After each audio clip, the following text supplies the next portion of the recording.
चला तर आज करूया अजिबात कडू न होणारी एकदम सोप्या पद्धतीने कारल्याची सुक्की भाजी. तर ही भाजी करण्यासाठी इथे मी 3 कारले घेतलेत. पाव किलो कारले इथे. आणि आता स्वच्छ धुवून कोरडे करून घेतलेले हे कारले आपण पाठीमागचा आणि पुढचा भाग याचा कट करून घेऊ. देठाचा आणि पाठीमागचा भाग असा कट करून घ्यायचा. या पद्धतीने आता कारल्याचे 2 भाग करून घेऊ. मधून याची चीर देऊन 2 भाग करून घेऊ.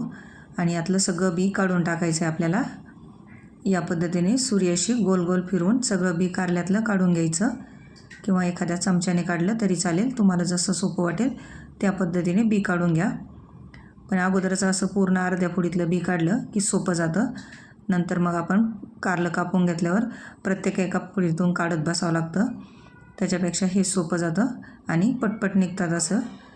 तर या पद्धतीने आपण सगळ्या कारल्यातलं बी काढून घेऊ. व्यवस्थित असं सगळं बी काढून घ्यायचं आहे आपल्याला. एकदम झटपट निघतं ते, फार वेळ लागत नाही. या पद्धतीने बघू शकता, असं गोल गोल फिरवलं की बी आपोआप बाहेर येते. आता असंच आपण सगळं बी काढून घेऊ आणि कारले कापून घेऊ. इथे आपल्या सगळ्या कारल्याचं बी काढून झाले. आता कारले कापून घेऊ आपण. अशा गोल गोल आपल्याला याच्या चकत्या करून घ्यायच्या आहेत. आणि एकदम पातळ असं कारलं कापायचं आहे आपल्याला, म्हणजे पटकन शिजल्या जाईल. असं सगळं एकसारखं कारलं आपण कापून घेऊ. अशा गोल कापलेल्या चकत्या आपल्याला शेवटी परत याचे 2 तुकडे करून घ्यायचे मधून कापून. म्हणजे पूर्ण गोल ठेवायचं नाही, मधून याला कट देऊन 2 तुकडे करून घ्यायचे या गोलाचे. बघू शकता या पद्धतीने, किंवा तुम्हाला आवडत असेल तर पूर्ण गोल ठेवला तरी चालेल. अशाच पद्धतीने आपण आपलं सगळं कारलं कट करून घेऊ. कट करून झालेलं कारलं एका भांड्यामध्ये काढून घेऊ आणि राहिलेले सगळे कारले पण असेच कट करून घेऊ. एकदम पातळ, जेवढं शक्य होईल तेवढं पातळ कापून घ्यायचं आहे, म्हणजे शिजायला फार जास्त वेळ लागत नाही किंवा पाणी टाकण्याची गरज पडत नाही. आता इथे आपलं सगळं कारलं कापून झालेलं आहे. याच्यामध्ये हळद टाकून घेऊ. 1 चमचा हळद टाकली आणि 1 चमचा मीठ टाकायचं. आणि आता हे व्यवस्थित मिक्स करून घ्यायचं. सगळं हळद, मीठ आणि कारलं एकजीव करून घ्यायचं. हाताने याला व्यवस्थित असं चोळून चोळून कारल्याला मीठ आणि हळद लागली जाईल याची काळजी घ्यायची सगळ्या कारल्याला. या पद्धतीने व्यवस्थित मिक्स करून याला 10 मिनिटासाठी झाकून ठेवू. तोपर्यंत आपण 1 कांदा, 1 टोमॅटो आणि कोथिंबीर कट करून घेऊ. एकदम बारीक असा कांदा, टोमॅटो आणि कोथिंबीर आपल्याला कट करून घ्यायची आहे. पाव किलो कारल्यासाठी 1 टोमॅटो, 1 कांदा भरपूर होतो. या पद्धतीने एकदम बारीक असा आपली कोथिंबीर आणि टोमॅटो कट करून झाला. आता कांदा पण असाच कट करून घेऊ आपण. आणि कांदा पण पटपट असा कापून घेऊ.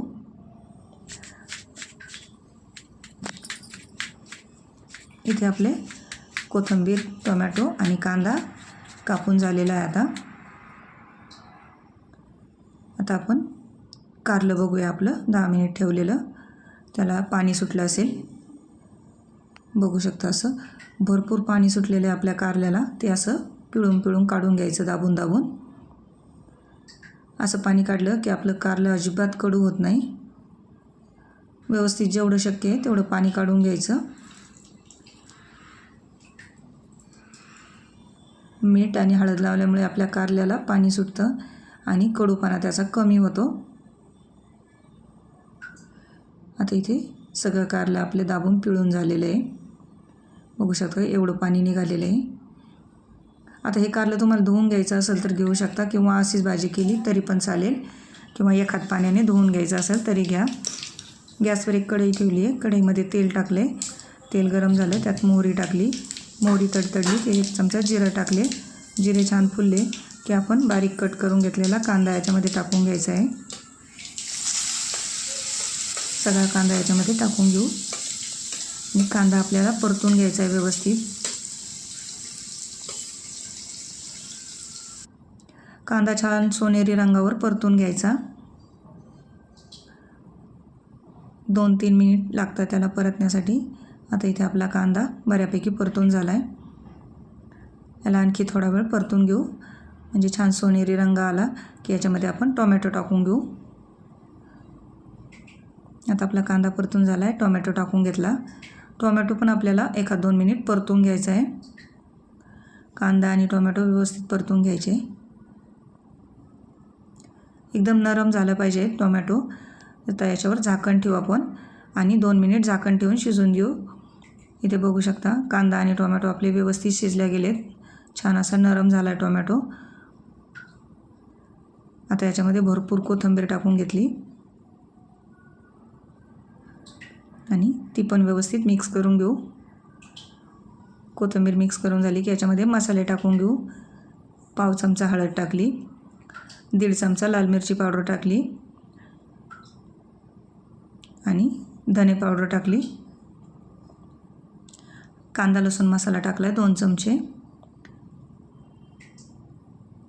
एकदम छोटा मसाल्याच्या डब्यातला चमचा आहे म्हणून 2 चमचे टाकले. तुम्ही तुमच्या आवडीनुसार मसाले कमी जास्त करू शकता.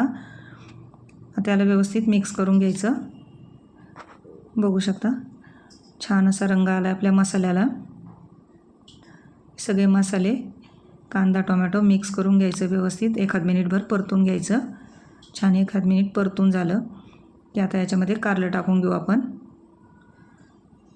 सगळे कारले याच्यामध्ये टाकून घ्यायचे आणि याला परत एकजीव करून घ्यायचं. व्यवस्थित हलवून मिक्स करून घेऊ.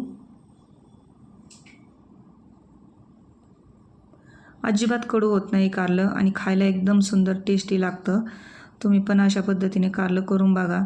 अजिबात उकडण्याची झंझट नाही किंवा कडू होण्याचा पण प्रश्न नाही. खूप छान अशा चवीचं कारलं तयार होतं. आता याच्यात थोडंसं मीठ टाकू. मीठ एकदम थोडं टाकायचं कारण आपण अगोदर पण मीठ टाकलेलं आहे. फक्त मसाल्यापुरतं मीठ टाकून घ्यायचं आणि याला मिक्स करून घ्यायचं. व्यवस्थित सगळं मिक्स करून झालं की याच्यामध्ये अर्ध्या लिंबाचा रस घालू. आता अर्ध्या लिंबाचा रस याच्यामध्ये आपण घातला आहे. परत याला मिक्स करून घेऊ. व्यवस्थित मिक्स झालं की याच्यावर झाकण ठेवू आणि याला 2-3 मिनिट शिजू देऊ. 2-3 मिनिटानंतर बघू आपलं कारलं. परत एकदा आपण हलवून घेऊ. व्यवस्थित मिक्स करून घेऊ आणि शिजलं आहे का बघू. आपलं कारलं अर्धवट शिजलेलं आहे. अजून याला थोडंसं शिजवायचं बाकी आहे. परत एकदा याच्यावर 2-3 मिनटासाठी झाकण ठेवू आणि आता 2-3 मिनटानंतर बघू. मस्त असं आपलं कारलं इथे वाफवून निघालेलं आहे आणि आपण अजिबात पाणी वापरलेलं नाही आहे. आता कारलं छान शिजलं आहे आपलं. कांदा आणि टोमॅटोच्या वलाव्यातच हे शिजून निघालं आहे. अजिबात आपण इथे पाण्याचा वापर केलेला नाही आहे. या पद्धतीने कारलं एक वेळेस तुम्ही पण करून बघा. आता याच्यात सर्वात शेवटी शेंगदाण्याचा कूट टाकला आहे 2 चमचे. अगदी ऑप्शनल आहे. तुम्हाला आवडत नसेल तर नाही टाकला तरी चालेल. इथे कूट टाकून याला व्यवस्थित मिक्स करून घेऊ. परत एकदा सगळं एकजीव करून घेऊ. आता हे व्यवस्थित एकजीव झालं आहे आपलं मिश्रण आणि याला 1 मिनिटभर झाकण ठेवू. झाकण ठेवल्यानंतर गॅस बंद करू. आता आपलं कारलं पण शिजलेलं आहे. 1 मिनिटानंतर बघूया. मस्त वाफ कोंडली गेली आणि बघू शकता छान असा रंग आलेला आहे आपल्या कारल्याला आणि व्यवस्थित शिजलेलं आहे असं आपलं हे कारलं तयार झालं. एकदम छान अशी रेसिपी आहे. डब्याला देण्यासाठी पण झटपट होणारी. कारलं उकडायची झंझट नाही. घाईच्या वेळीसुद्धा तुम्ही करू शकता अशी रेसिपी आणि अजिबात कडू होत नाही या पद्धतीने जर कारलं केलं तर ही रेसिपी तुम्हाला आवडली असेल तर चॅनलला लाईक करा, शेअर करा, कमेंट करा. चॅनलवर नवीन असाल तर सबस्क्राईब करा. व्हिडिओ आवडला असेल तर लाईक करा.